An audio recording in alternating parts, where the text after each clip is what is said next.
I'm Constance, and we're doing this Big Or podcast. And this is my wonderful guest, Faith. What are you using? What? Streng. Streng. That's right. I don't know why I'm not remembering. Because I didn't take Charles's last name. I know. But I have a question. Mm-hmm. This is kind of like spiritual community stuff. Mm-hmm. Is Streng your real last name? Yes. Okay. Mm-hmm. Is Faith your real first name? Yes. Okay. Yeah. I'm always curious. You know, people rename themselves frequently. Totally. Yeah. Which is like totally valid. Mm-hmm. I get it. Mm-hmm. But I was 100% wondering that. Yeah, it worked out pretty perfectly. I was named after a woman my mom was really good friends with at the time, but she hasn't spoken to in like 35 years. And Streng is her maiden name. And so together, my name does mean like strong faith. Yeah, is Streng like Scottish? We think it may be German. Okay.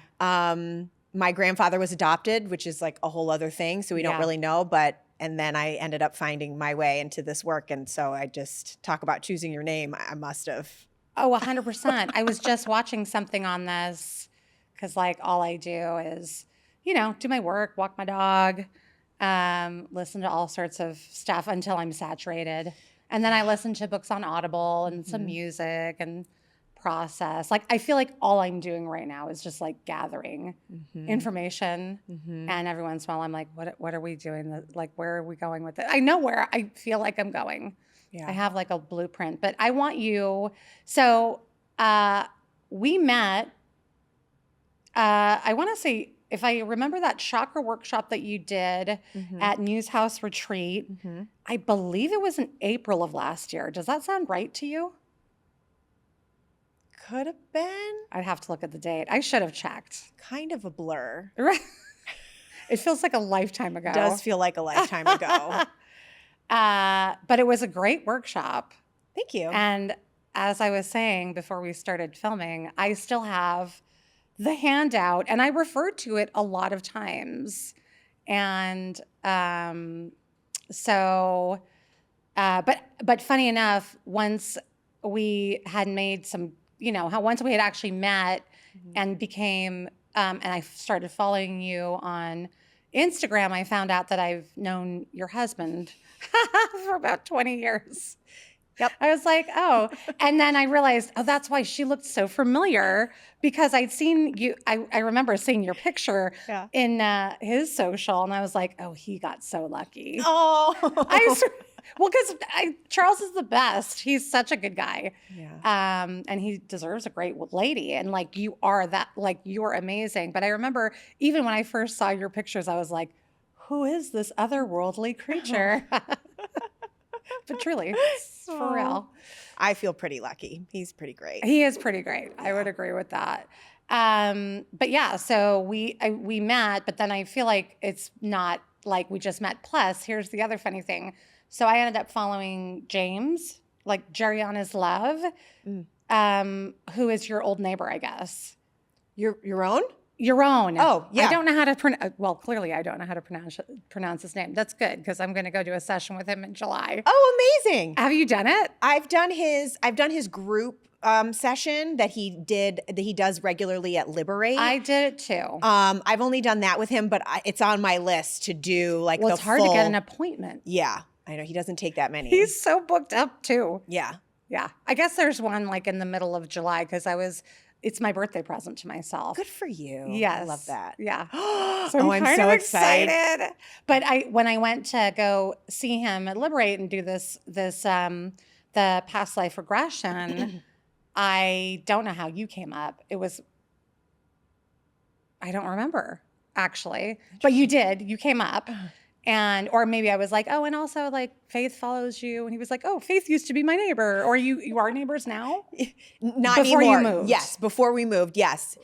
One time he was watching a video of mine on social media, and it was like you could see out the window of my bedroom. And he was like, I see the tree that's in my yard from this shot. It was that hysterical. Must be a really spiritual vortex of an apartment building. It must be, I guess. Yeah. Right? So random. I'd been such a fan of his for so long. He's cool. He's very cool. Yeah. Yeah. So partly why I was interested in going to his class or his, workshop that he does. I learned how to do past life regression hypnotherapy with a contemporary of Dolores Cannon, whose name is Dick Sutphin. And I went out when I was going through my nursing, like I was doing the tail end of my nursing rotations. So it was like 13 years ago that I learned how to do it. And it's kind of like a lot of tools that I collected over the last decade. I didn't really use it a whole lot. I did. I used the modality a little bit, and then I kind of like didn't use it. And now I'm looking at, I wanted to do a session with him, just even the workshop to see how he does it. Everyone's a little different. Totally. Yeah. Cool. Yeah. Cool. So we'll see. Yay. We'll see.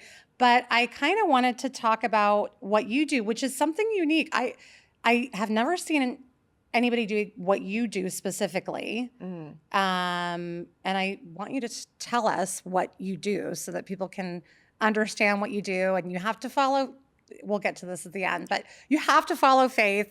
She's amazing. And has a very loyal social media following, but there's a reason for it. You have a lot of information on your social. So tell me about it. I am a third generation past life healer, Reiki master, cosmic channel, and manifestation coach. It is my gift that I'm able to access what's called the Akashic records in a waking state. And I combine that work with the understanding of the 7 major chakra system as some of the smaller chakras as well. I'm talking to angels and ascended masters, ancestors, and then manifestation and spiritual coaching is all a part of my work, which is ultimately being able to live your most joyful, fulfilling life. Right. And I offer one-on-one sessions and retreats and group sessions and workshops. I'm everywhere. And it's so true. Pretty powerful stuff. I'm so grateful to do what I do. It is powerful. I was also even thinking recently about a session that we've done a bunch. We've done a lot. I've done different groups with you. I did what, 3 one-on-ones with you, I want to say? So, yeah. That sounds about right. And initiated with this first chakra. I always want to do more with you.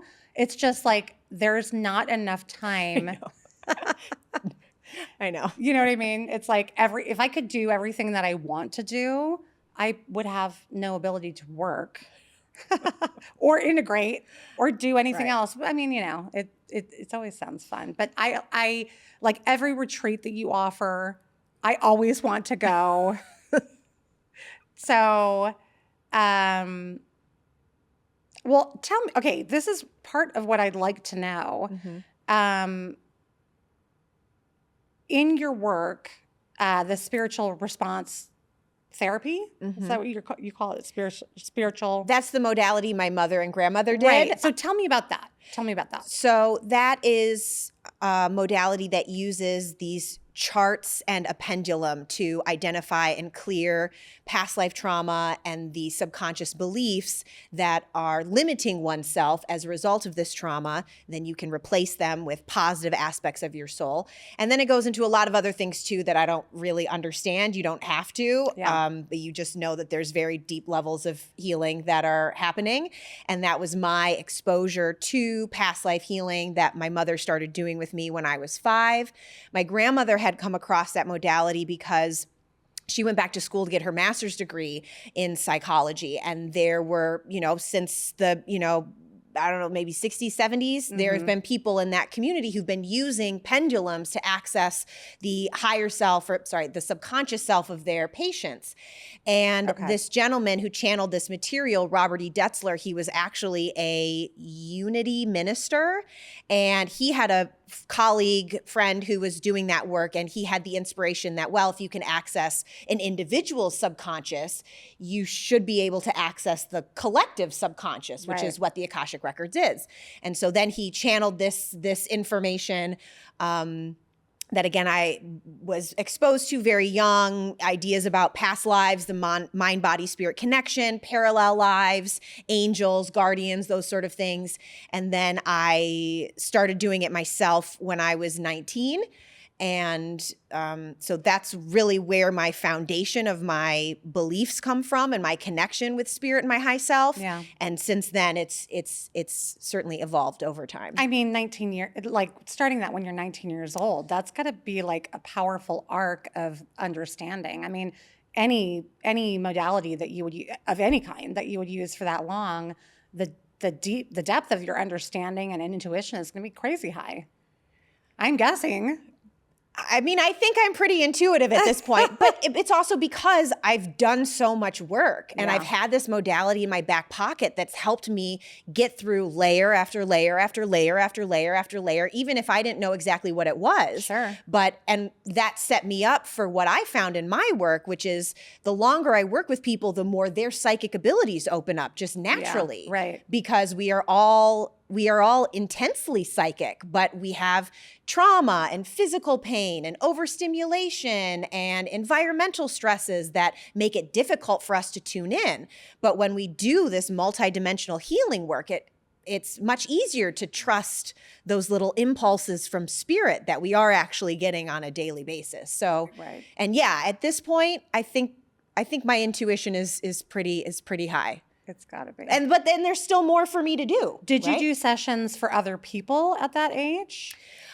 I probably started doing sessions for people maybe around 24, 25. I never got really serious about it because I knew I was going to be an actor, right? No other question about it. Of course. But I would, every once in a while, I would do some sessions for friends, but mostly the work was concentrated on myself. Got it. Okay. Yeah. Interesting. Yeah, because I find what you do really fascinating. And I recently have been reading a book for one of my mentors. It's just kind of like a how-to book with all different modalities. And there was some pendulum work that she brings up. And I had learned, kind of the very basics of pendulum work, which is like a yes and no type of, energy. And her name's Joy Andreasen. She lives in, I don't know if she lives in Winchester. My parents are in Winchester, Virginia. And so my mom met her in person, but I've done other sessions with her. And she does more like a mishmash of a lot of different modalities, but she's a medium. And she wrote this book. And one of these things, I bought the book about a year ago, and I've recently really delved into it. And so I was doing this pendulum. I was reading about the way that she, experiences the pendulum work. And it's more of either a clearing, which is like dissolving, or, releasing, which is a counterclockwise movement, or, embracing a new energy, which is a movement that would be clockwise. And then I had this download. I was like, oh, I need to actually start doing these kind of things with a larger group, like this kind of Atlantean idea of bringing group of people together. And then, of course, I was like, oh, that's what Faith is doing. Duh. Like, it's bringing like a collective energy into these clearings, because then we have this, I mean, one thing that I've been really into is looking at, like, everyone's talking about this new earth energy, and, and a lot of people have different ideas and opinions on it. And something that's been coming up for me lately, and I think especially like after being very close to death for about a year and a half. And I'm, like, I feel so much healthier and more vital. But even a year ago, I was like, I'm good, I'm great. But I really wasn't. Like, I looked like a completely different person, and I felt like I was sick, but I was getting through it and trying to work, through it. But I definitely feel that, like, we're all in this there's a split going on, and people are talking about it, but it's like, what is really happening? And I think a lot of it is like, we are in this type of a matrix situation. There's the real spirituality, and then there's like a lot of more of a false matrix, like it's superimposed, like this type of dual type of nature that's going on. And as we clear, it allows the natural matrix to come through, and the spirit, so things start clearing and healing, and things start appearing, like solutions start appearing, and new new perceptions start appearing. And so I think that consciousness is getting like way more advanced spiritually, and it's looking very different than it did. I think a lot of people had these downloads about a decade ago, but I don't think we all knew what was really going on. I don't know. This has like been my path, but I've talked to a lot of people with some similar timelines. I don't know what yours is. That's why I was like curious. Do you know does that make sense? That's a very long-winded question. Yeah, about my timeline or my understanding of. I think more like your timeline of your, like, really your own personal journey, you know? I mean, for me, I had to get through my Saturn returns in order to come back to this understanding that I was raised with. It was, again, just something in the background. So it's always been there. And I hear a lot of people talk about 2012, like a lot of people had big awakenings and big shifts in that year. And for me, there was a big shift in that year, but at that time it was more like the Facebook awakening when you start getting really into, thinking that everything's a conspiracy, and you start, thinking you're really seeing what's going on, which is the entryway to spirituality for a lot of people. Sure, can be. So that came online for me at that time. But I had so much in my own way of, I know what my life is going to be like. That was so deeply rooted from such a young age that I had to go through a lot of ego deaths in order to be open to what was really here for me, which is being a spiritual leader through spiritual work while using my background as a performer and a writer so clearly. That makes this work more accessible, and it makes it easier for me to communicate it to people. And now I'm waiting to turn 40, right? So now I know so kind of what I'm going through now is just preparing me for the big astrological shifts that are going to happen when I turn 40, which I can't wait for, right? But I also know that there have been these, big awarenesses, not just for the last 10 years, but for a lot longer than that. But now collectively, you're right, it is raising. And the more individual work we do, that's what we say. Like, if you want the revolution, it starts here. It doesn't start out here. It starts from your own inner peace. Let me be peace so I can show peace, so I can teach peace, so I can share peace, right? And there's always going to be people who are at different levels, not levels, that's not the word I want to use. People who are in different spaces along their karmic journey, their spiritual journey. Since the beginning of time, there's been people who've been using these tools for manipulation, who've been using them to get ahead, who've been using them to, exploit other people. Which is why some secret knowledge has had to stay hidden. It's not because people are gatekeeping. It's because they were living in very dangerous times when that information could have been really misused. But now, because of technology, we have access to some of these older materials. It's easier to connect. You can be living in the middle of a really rural area, and because technology, you can find some other like-minded souls. And, I feel very positive about the future of this world, of humanity. I also, have a mindset that is a little bit different. It's like, we think about the worst case scenario. I probably shouldn't say this, but the worst case scenario is that Earth is destroyed, right? So what happens then? Well, your souls aren't going anywhere. You're going to reincarnate somewhere else. And it would be devastating because Earth is beautiful. But, for me, it's helpful to go to the worst case scenario. So then can I work backwards? But, all signs in my field point to this awareness that's happening. And things are going to change, and the Earth is shifting, and the Earth knows what she's doing. Like, she knows what she's doing. Right. And more people are, I have an entire career talking to fairies and working in past lives, and I have people from all over the world who want to work with me because the traditional healthcare is not serving them. Right. Because they've outgrown therapy and their therapists aren't helping them. They can't find someone who could hold space for the intense trauma that they've been through. That's right. And But I see more and more people who are called to create communities of their own, who are, called to bring spirituality into being a fifth grade teacher, into being a nurse, Right. into all of these other modalities and industries, which is really important. And so bottom line is, I don't think it's going to happen in my lifetime, but I think where we're going is full circle, right? agree. From where we have been as humans in the time before the patriarchy. I hate to say it, but it's just I know. true. Well, it encompasses so much when you say that. So I know. It's yeah. funny because I'm not that person either. And I have found myself in the last month using that phrase a lot. And I'm like, what is happening? Am I bandwagoning? But I'm not. I've never been a bandwagoner. No, you've never been a bandwagoner.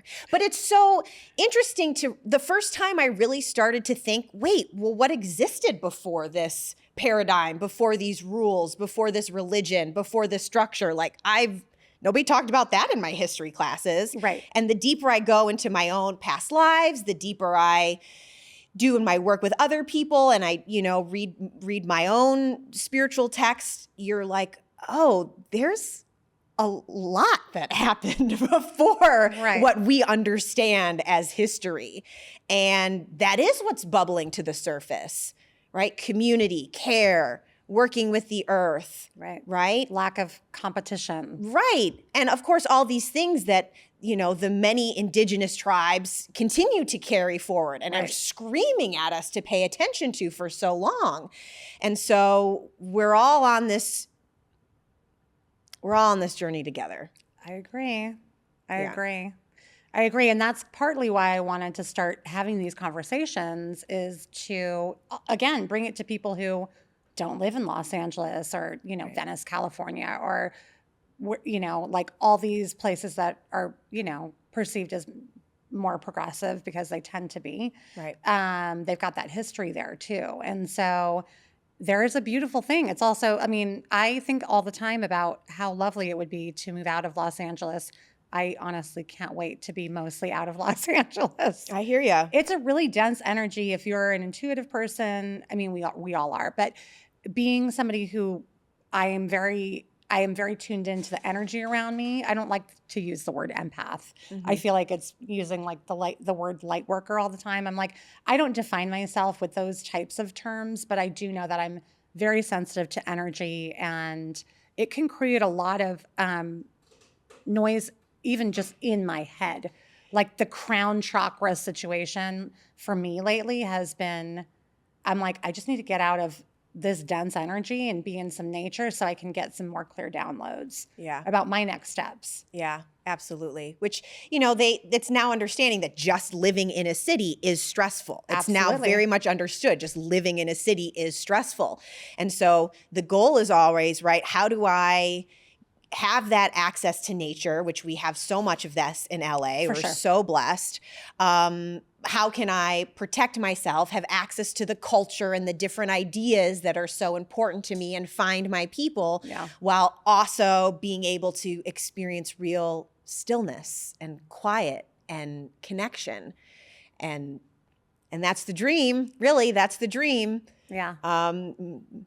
Might require different houses at different times of year, which that I'm not opposed to. That is absolutely my dream, and I keep on writing about it to manifest it. My sticky point right now is that I have an 18-year-old daughter who's still kind of at home for arguably the next couple of years until she goes off to a campus elsewhere. Mm-hmm. But I think it's a perfect segue. I want to talk about your retreats because they're fabulous, and I think you should. So I don't know. Tell me what you want to tell me about your amazing retreats. Sure. Yeah. Well, the first retreat I did was in Sedona in 2022, and it just seemed like the natural next step of things to offer. And at that point, I knew that community creation was really important to me because like we said, so many people, they feel like the odd duck. They feel like there's something wrong with them. They feel like people don't understand them. And every single client I was seeing, I was the only person they could talk to about that.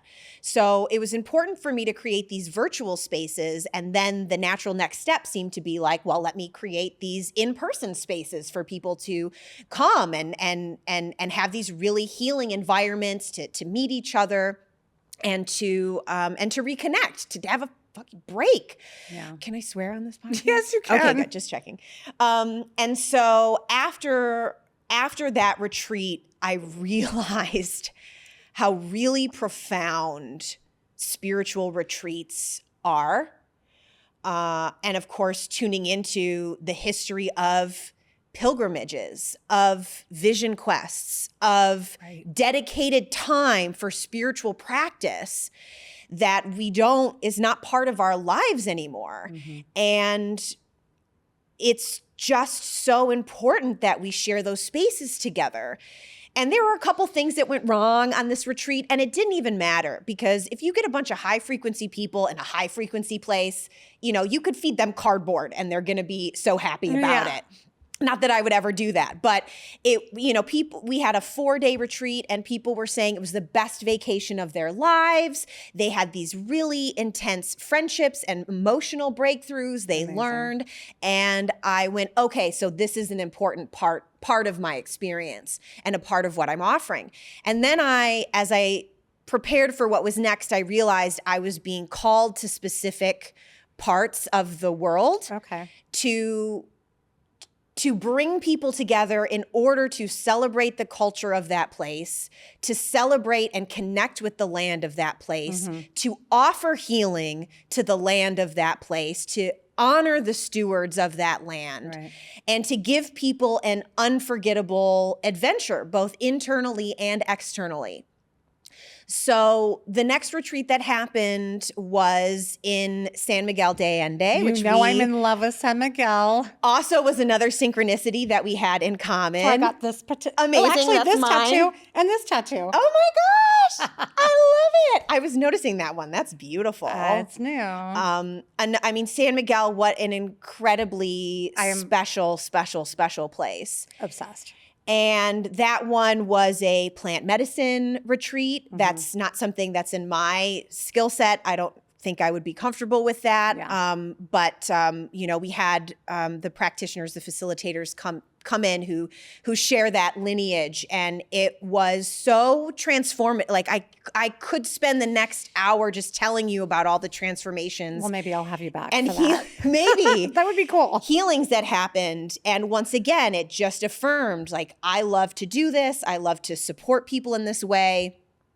And so the next one will be back in Sedona that I'm co-hosting with a medicine woman. When is that, that's September? The end of July. Okay. And that is 6 days of art and spirituality in Sedona, cool. Expressing yourselves in different way, cacao ceremonies. Bird Mahia, my partner, will be facilitating some cacao ceremonies, dancing on Bell Rock Energy Vortex. And then in September, we will be going to Ireland for the Celtic Fairy Retreat, which I'm also really... I'm a little obsessed with this retreat. The idea of this retreat just in general just is totally transfixing to me. Like, what's going to happen? Like, I don't know why everybody doesn't do a retreat in Ireland. A lot of the feedback I've been getting, is, I think it's so interesting that you're not doing a retreat in Costa Rica or, some of these other typical places that people go. Yeah. And I'm like, well, I'm not really running the show. I'm just going where I'm being called. I mean, of course, those other more tropical places have beautiful frequency to them. Fab. But it's important to me that I run my retreats sustainably and respectfully, and that it is a real introduction to the culture and the history of that land.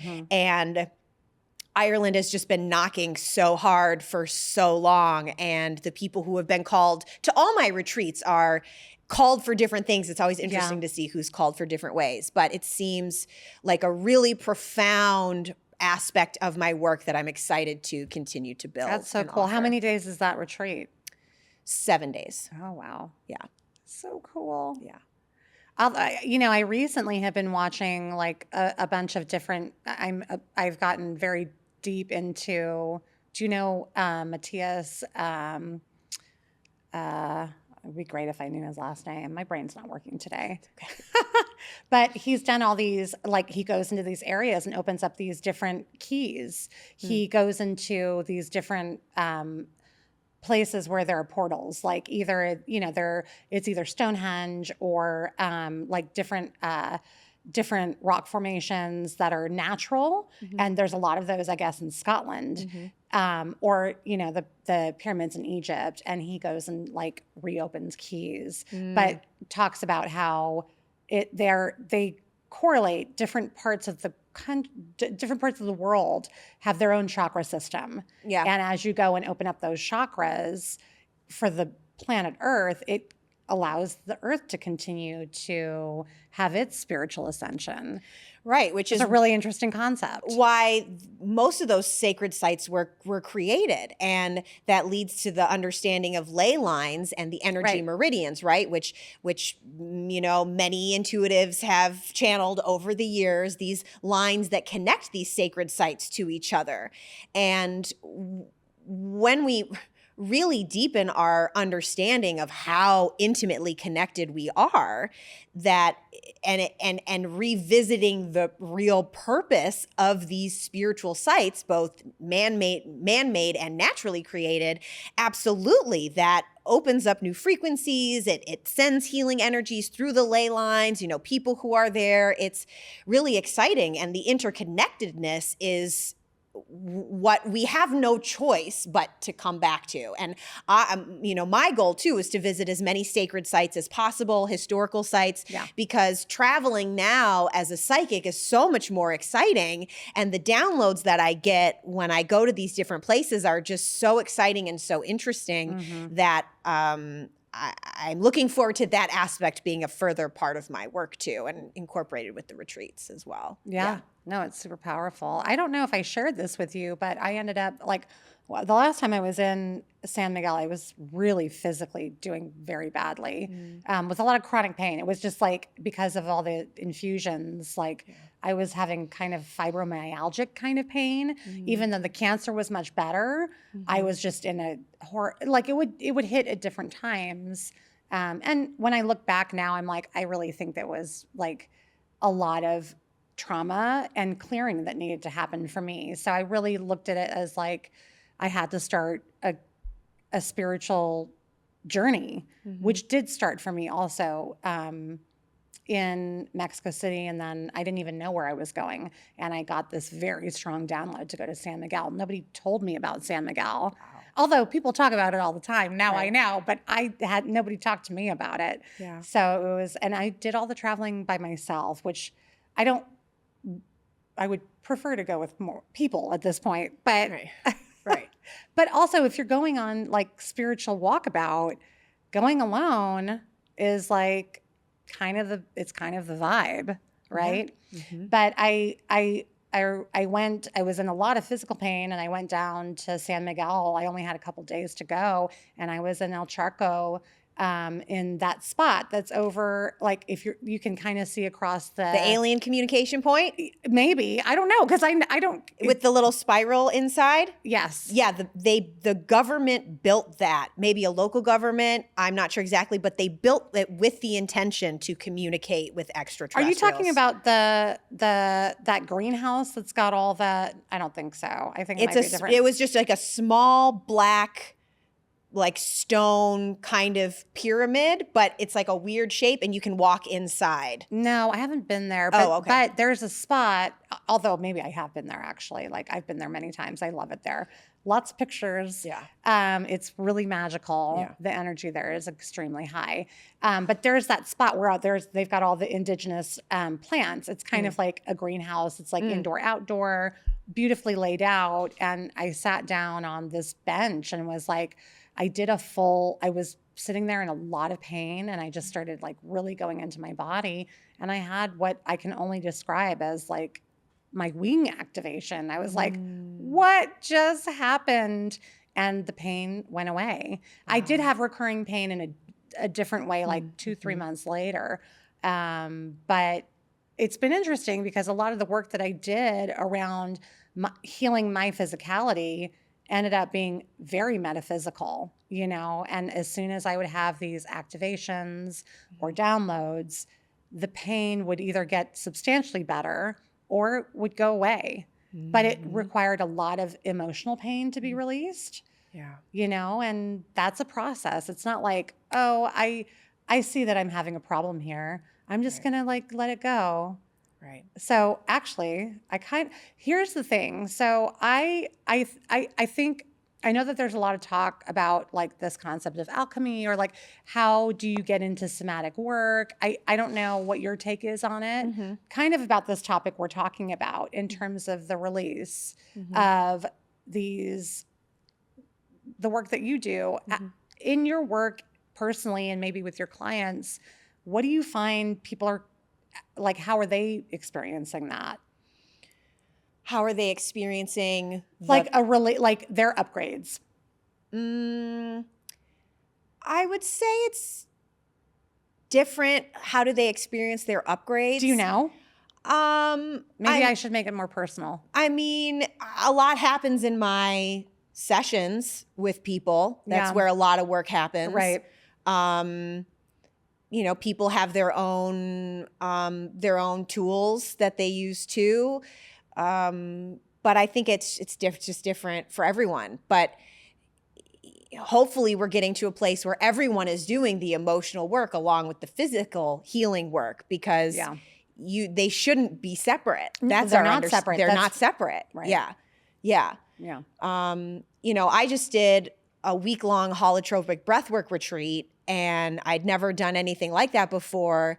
And I had so much somatic release. Like, I didn't even know what was happening. There was actually a woman who ended up being next to me. And of course, we always know, you know, right. And she told me afterwards, she said, you know, there was one point where one of my things came through you and one of your things came through me. And I was like, okay, I don't doubt that at all. Yeah. But I think you just got to be open to all the ways that it wants to be alchemized. Yeah. I think also, I mean, breath work, it's just as powerful as plant medicine. And obviously together, they're incredibly powerful. Yeah. But also separately, they're very similar. Yeah. I could, you know, on the Mexico retreat, my goal for the psilocybin journey was to experience oneness. Mm-hmm. That's what I wanted. And I ate two of the biggest fucking mushrooms I've ever seen in my life, and some chocolate on top of it. Delicious. And I did not get the experience I wanted. I got the experience I needed, I guess, but I didn't get the experience I wanted. Yeah. Must have been preparing me for this holotropic breathwork retreat, because with just breathing, not even a real structured breathing, just breathing for 3 hours, right? For 3 hours with activating music in a whole room of other people. Yeah. I tripped so hard. Yes. And I was in multiple dimensions. I was seeing myself on high councils. I was doing healing for members of my family. My ancestors came through. I had really traumatic past lives come through. And then I experienced transcendence in a new way that I haven't before. That sounds dope. Yeah. It was also incredible. Uncomfortable at times, I'm assuming. Not uncomfortable. Okay. No, not uncomfortable for me. I mean, I was weeping and like convulsing while it was happening. Yeah. But it was what I've been waiting for. And I think that it's interesting that that psychedelic breathwork isn't kind of a bigger thing than it is. I have a feeling its day is coming because it's going to have to. But it's, you know, all the tools are there for all of us. Sure. All the tools that people have been using for millennia. They're just like, we've been here hanging out. Yeah. We've been here waiting for you all to come back in you know, group meditations and intention setting and working with nature and talking to plants and breathing, you know. Yeah, or not being able to breathe, right? Right. Yeah. Yeah. There's something there. Yeah. There's always something there. Absolutely. You know, when I do that kind of breath work, like that's when I get my moments. That's when I get my high moments. Yeah. I've just started practicing archery, and I've realized that it's that same thing when I'm like pulling back the string, and like right before the arrow releases, it's the same feeling I get when I'm holding my breath in a breathwork session. That feeling of suspension, of non-duality. And I realized, oh, right, that's what I'm chasing. Mm-hmm. How do I feel like that? Yeah. Right? In a healthy way. Right. So That's very Artemis of you. I used to have a dog named Artemis, actually. Did you really? I did. Love Yep. it. Even Love then. it. So it's an exciting time. It's a terrifying time to be alive. But Earth is not for the faint of heart. Like our soul, we don't consciously give our souls enough credit for signing up for this. Oh, yeah. And it's so brave to be here.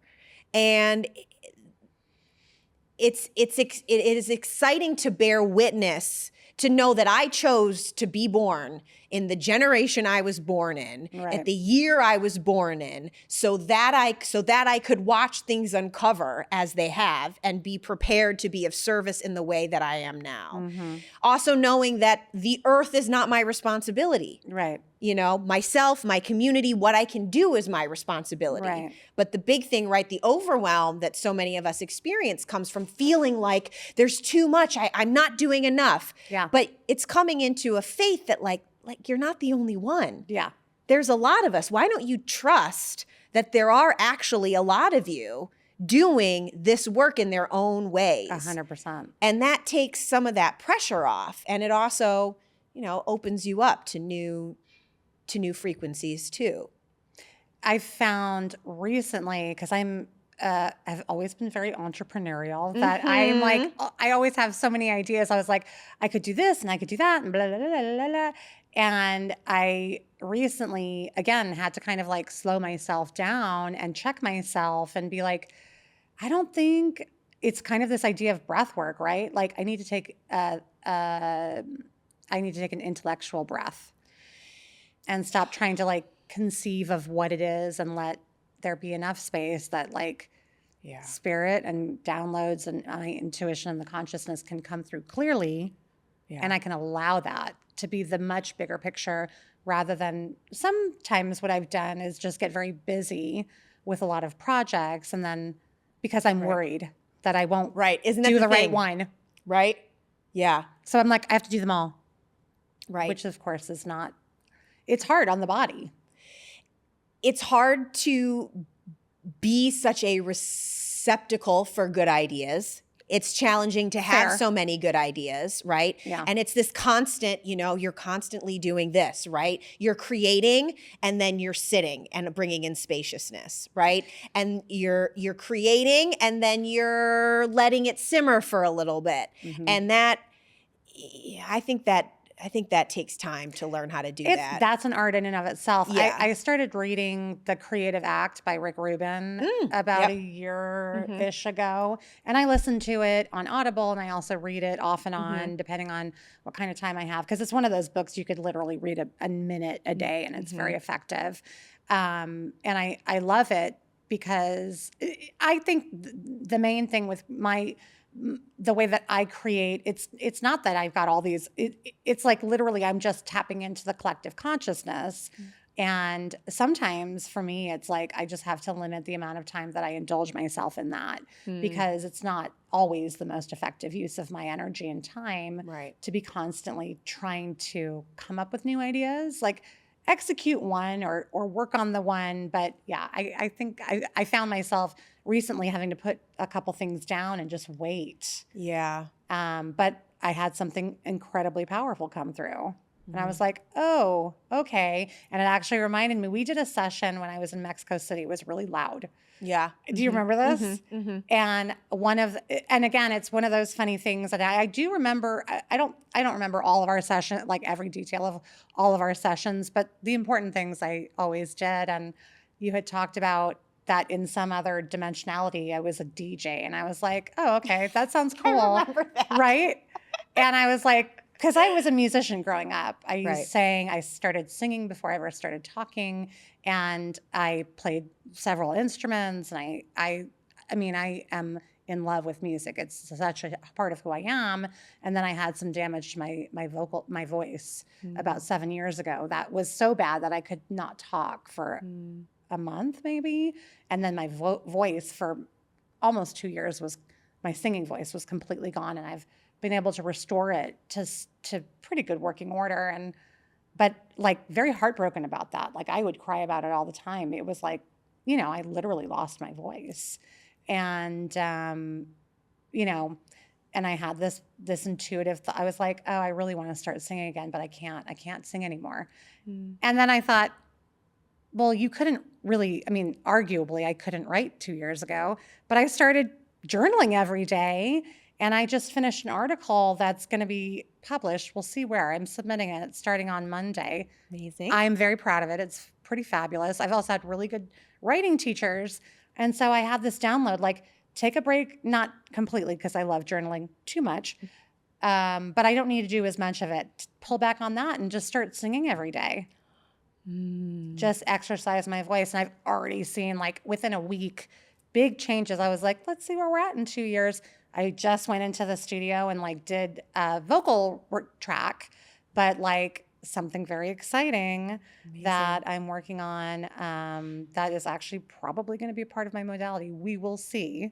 But like some meditation, but to like house music. Cool. It's going to be dope. So, very cool. And a collaboration with someone else who's really, really talented at what they do. So that I was like, wow, that was way easier than I thought it was going to be. Which isn't that the thing? 100%. So before we wrap up, I want to have you tell anybody who's watching how they can work with you. You can find me on Instagram at Faith Streng. My website is faithstrenghealing.com. And I offer one-on-one sessions, spiritual coaching packages. Highly recommended. And I do have a free community, the Cosmic Joy Community. It's like our own little private, safe, spiritual Facebook, which is nice. And the upcoming retreats. If anybody would like to come on those, just send me an email. For sure. All right. Well, I love you. Thank you so much for being here. I wish we had another hour to go. Me too. That would get a little ridiculous. Thank you for having me. And thank you for, sharing your light and your gifts and having this platform. It's so important that more people are having these conversations and giving other people permission to have these conversations. Definitely. So thank you. Let's get weird. Let's get weird. Absolutely. Bye for now.